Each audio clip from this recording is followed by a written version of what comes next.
Welcome back to the county seat. Our topic today is animal control, and we talked about the responsibility of pet owners and the purpose and need for licensing as far as getting you reunited with your animal, also helping the funding of these operations. But we like to turn our attention to the biggest obstacles you have in successful animal control. From a control standpoint, Eldon, I'm going to let you lead off with that. You know, what gets pulled out of your toolbox the most that you'd like to have there? I think a good officer, first of all, good deputy, good individual that has common sense, that's able to work with animals and deal with things. And I think that there is the first primary thing that we deal with. If we have a good professional individual that can go out and deal with not only the animal but people, that helps things come out well. Do the courts meddle in things sometimes? They do. A lot of times we find that the education of the courts is one of the crucial things that we have to do. We recently had a case where we had over 400 counts of livestock at large that, in fact, we're still dealing with that case that had gone on for years, where we would send in cases and other things to the courts, and it just didn't seem like it would get dealt with. Finally, we had to go in and lay everything out, put it together, help educate the court, and then that way they were able to see that there really was a big problem that we were dealing with, which was a problem that became very expensive not only for us but for the public, and posed a danger to the public because we had animals out on the road. So, Mike, does it sometimes work the other way? There's sometimes that judges just, you know, put the execution order out and...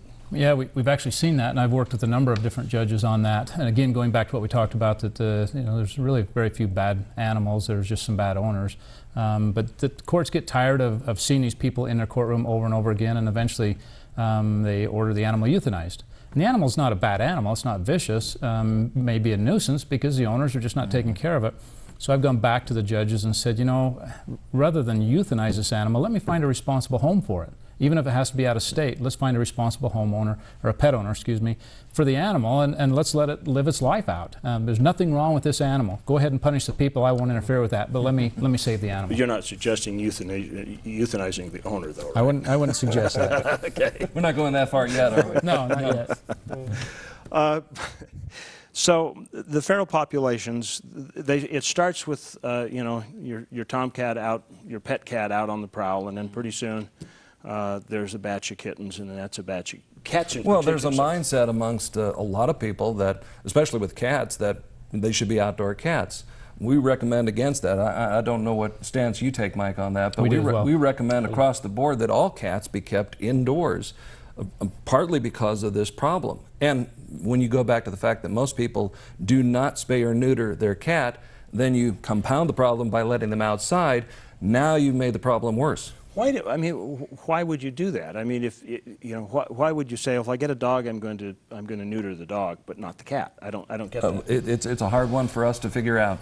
There's just a different mindset with cats. There really are. People say, you know, you can't contain them, you can't control them, you got to just let them run, and that's not even talking about just the true feral population of cats, which is a huge problem. And they should be free. They should be free. There's a by nature mindset. they're a free roaming animal. They're free roaming animals. It's just because they don't come when you call them. But they get hit by cars. They're attacked by dogs. You've seen all sorts of things. Oh yeah, sure. Yeah, they're always found on the roadway, you know, dead or otherwise. You know, we have to go out and respond, pick them up, or other things. And it's also a disease issue too. Right. You know, it's not safe for them out there. It's not. Now, that's part of animal control, if I'm not mistaken. Horses get hit on the highway, or cattle, county animal control's got to dispose of that. Is that not correct? That's true. Yeah, if we can't find an owner, then it becomes our responsibility to do that, which falls back on the taxpayer. Wow, that imagine that could be expensive. Oh, it can get very expensive. So everybody who thinks they don't own a dog or a cat, they actually do, because they're helping to pay for some of these services. Yes. That's right, through their tax dollars.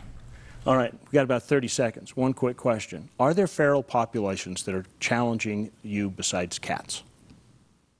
Yes, there are. Cats are our biggest one, but go ahead. I would say raccoons or skunks, other things like that.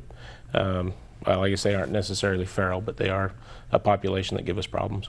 Okay, yeah, I can see where the skunks would.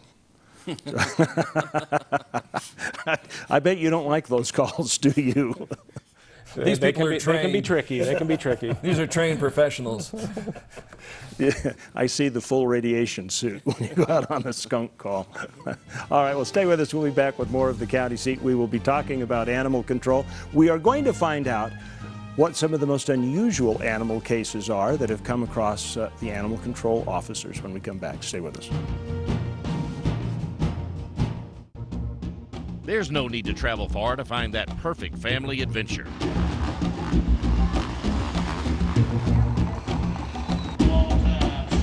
Juab County. It'll change your family forever. Anything worth doing in this quiet little town? You strike me as the kind of girl that likes a manicure and a massage. I was hoping for something a little more vigorous. Vigorous, I can do. And I thought you'd be riding side saddle. What?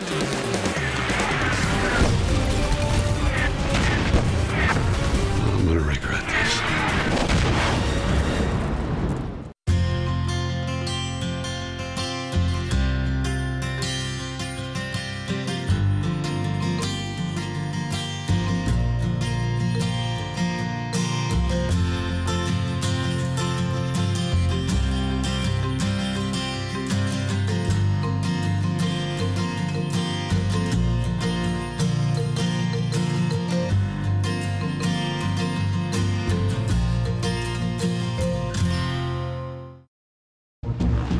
There's no need to travel far to find that perfect family adventure.